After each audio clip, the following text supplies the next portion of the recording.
Well, let's take a look at these new projects and experiments that I've got going on. I'm really excited to show y'all what I've been working on for these past few months. I decided to kind of reorganize this whole side of the greenhouse. I took down the shelf that I had stacked up here. I removed a good number of the cinder blocks, and the boards that I'm using, I coated them in a rubberized paint. It's not Plasti Dip, but it's something similar. So these are completely coated in rubberized paint now. So that's going to help shed the water, because that was one of my concerns. All these this tank, the 55 gallon that was right here, was sweating a lot with the rise and fall of the temperature here in the greenhouse, and so all that condensation was going down onto the boards. So anyway, long term, I wanted a better solution, so I'm going to try out this rubberized paint and see how well it does. So I moved the 55 to that side of the greenhouse, and that's going to be the guppy tank.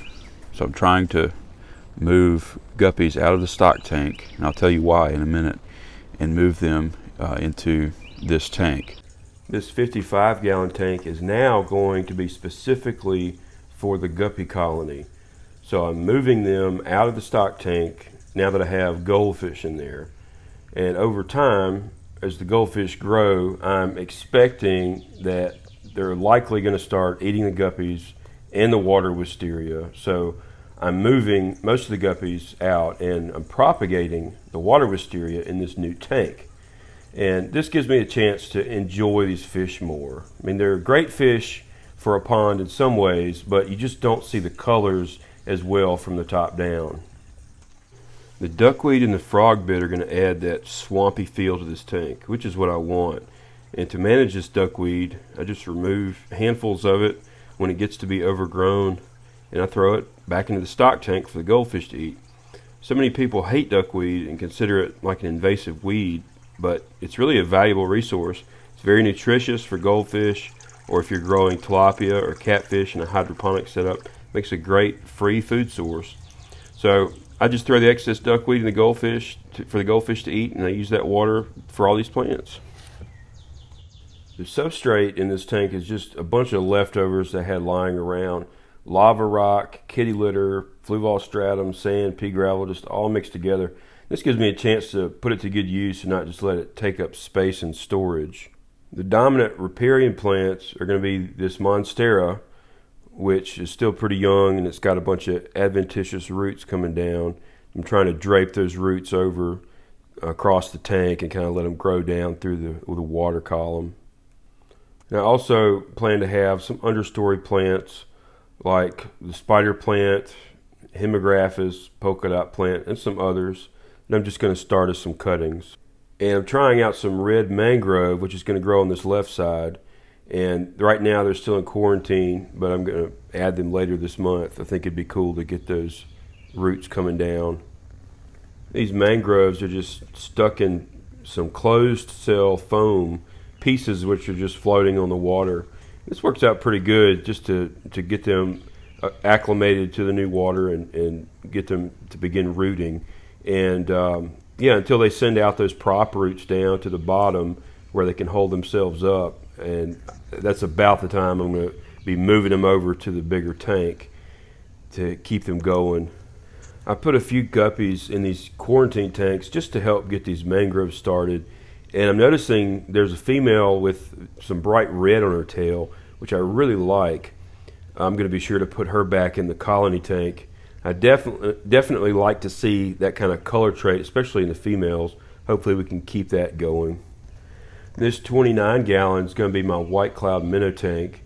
And I've got some new plants I'm trying to get started in here. Pogostemon stellatus, narrow leaf, and just some water sprite, trying to get started. And I'll move these guppies out before adding the white clouds. I just put them in here to get the tank started.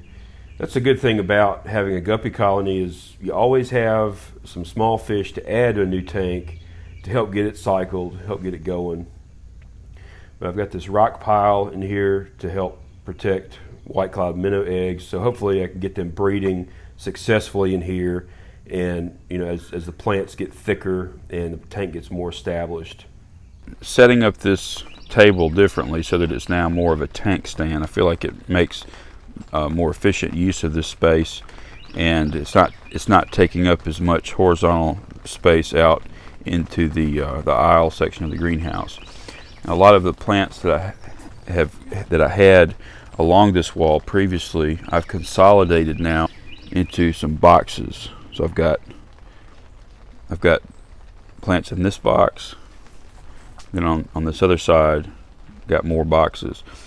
These are my jungles in a box is what I'm calling them, and it's working out pretty well to have them all consolidated here, and I think over time it's going to help this greenhouse feel more like a rainforest. So I've got taller plants in the back and then smaller plants in the front, and all the vining stuff like Pothos. I've got a few different varieties of Pothos. It's going to be growing out of the front, spilling over the front, so that make it easy to take cuttings and everything. I recently bought this white butterfly syngonium, and I'm intending to use it as a riparian plant. But I got this from Amazon, a company called Rooted, which sells on Amazon, and it came in just this condition, in very good condition. They had really good quality shipping materials, and of course it's free shipping through Amazon, and it was a reasonable price. I think I paid less than, well, it was about $21 I think for that, which for online prices is really good for houseplants.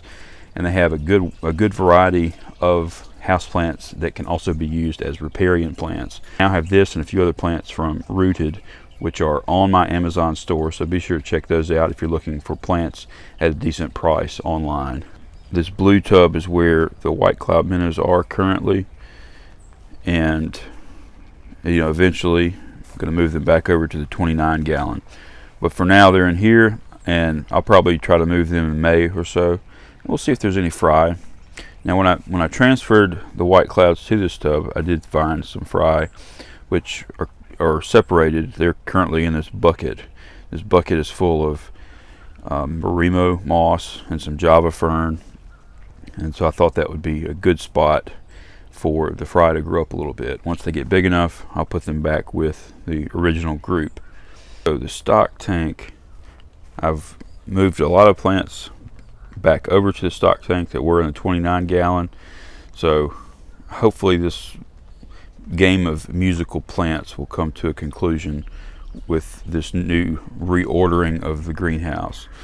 But anyway, the plants, some of the plants got stressed over the winter. We had some unseasonably cold days in December, and while the greenhouse was heated very well, it still got colder than usual in here. So the water got colder than usual. So some of these plants, like the peace lilies, they're recovering now. They're putting on more new growth, and they're flowering. Obviously, it may take them a few more months to fully recover from that stress of the cold water. But everything has survived pretty much. I think there were a few Dracaenas that didn't make it, but all in all, the plants are still growing and still healthy. I've actually got some goldfish in here. I got 3 Shabunkin goldfish, which are going to get quite large, but this being a 110 gallon tank, I think it will be a sufficient size for them. They have already removed most of the duckweed that was mixed in with this frog bit, and that was part of the reason why I wanted to get the goldfish, was because the duckweed was just getting so out of control. What I can do now is, when I have duckweed getting out of control in these tanks, I can remove it and then put it over in the stock tank, and the goldfish can deal with that for me. And right now the goldfish are pretty small. They're 4 inches or so, and they've been in here since January. So they've they're settling in pretty well. I didn't hardly see them at all for the first 6 weeks. They were pretty skittish. I did have a lot of the guppies in here. Some are still in. Most of them have been transferred to these other tanks for the time being. I think over time, as the goldfish get bigger, they're going to be more likely to predate on the guppy fry, and I'm still going to put guppies in here I'm still, like, when I need to cull from the main colony, I'm just going to put the culls in here, and if they live, great. If not, they'll become food for the goldfish. But the goldfish are going to create all that waste, which is going to be great for these plants. So I think that's going to provide a better bioload for this tank. I don't think the guppies were going to really be providing enough, and especially with this monstera, since it has not been growing as vigorously this past year, summer of 22. I think the goldfish producing more waste is going to give more nutrients for that monstera, which needs a good bit to grow sufficiently. But I think part of the stress on some of these plants is also because I just move them around so much. They can't stay in one spot long enough until I move them around, so the roots get disturbed and pulled up from the substrate and transferred back and forth. So I think that is contributing to some of the stress on a few of these plants. So I'm hoping with this setup now I can not be moving plants around so much. I've also got plenty of space to bring in some of the larger tropical plants that I keep outside during the summer months. Now I've got space to bring them in without crowding the area too much. I think we're still having some colder nights. I'm still using the heater, and this little heater is still working very well. I've had it for 2 years now, and it's been just right for this size greenhouse, which is a 10 by 10. Some of the pennywort I have growing in here are just cuttings that I got from the pennywort that I'm growing in a pot. I posted a YouTube short not too long ago showing how I'm growing this pennywort in the same pot with some elephant ear and a chorus, and it just grows faster for me that way. Then I can take cuttings and I can throw them into any tank I want to over time that can become more established. But I'm hoping that I can get a good stand of the narrow leaf pogostemon, because that is a really great texture and supposed to grow really fast. To be a good one for breeding fish, whether it's guppies, whether it's egg scatterers. Well, here's a resident green anole lizard. I'm sure there's more of them that come and go through the greenhouse, and they're great for pest control. They will eat all manner of insects, but right now he's just chilling on the monstera. But with the height of this new aquarium stand, I could also use the space underneath more efficiently, because it's not too deep to store things under there, whereas before I couldn't store things very far back because I wouldn't be able to reach them. So having it more shallow can allow me to have some grow out tubs like this one. I could have more of them lined up through here, or if I needed some separate buckets to grow out fry or separate fish or whatever, I can now use that space more efficiently. Or I could even store some of the plants that I bring in from outside during the winter months. And check out the monster pothos growing in the corner. Those leaves are bigger than my hand. I can't quite get close enough to it. And the stem's got to be close to the thickness of my pinky finger. So that pothos is growing in this stock tank. It has fallen down to the ground, grown along the ground a few feet, and is now coming back up in that corner. So it's got roots tapping into the actual ground itself, but also feeding from the stock tank. So that's going to be cool if I can get that vine to continue growing up and onto the rafters up here. I think that would be so cool if those leaves can stay that size and continue growing upward. I decided to put all of my driftwood that I'm trying to age and season, decided to hang it above these tanks. I thought that would be a great way to enjoy it and not just have it sitting off in a corner somewhere in my backyard, seasoning and getting ready for use in a tank. And so I'm glad I thought about doing this, because now I can incorporate the driftwood into the wall over here. And I think over time, when there's plants growing out of the top of these tanks, That's going to really look more natural and really be cool. Now, I haven't really decided if I'm going to grow riparian plants out of this 29 gallon.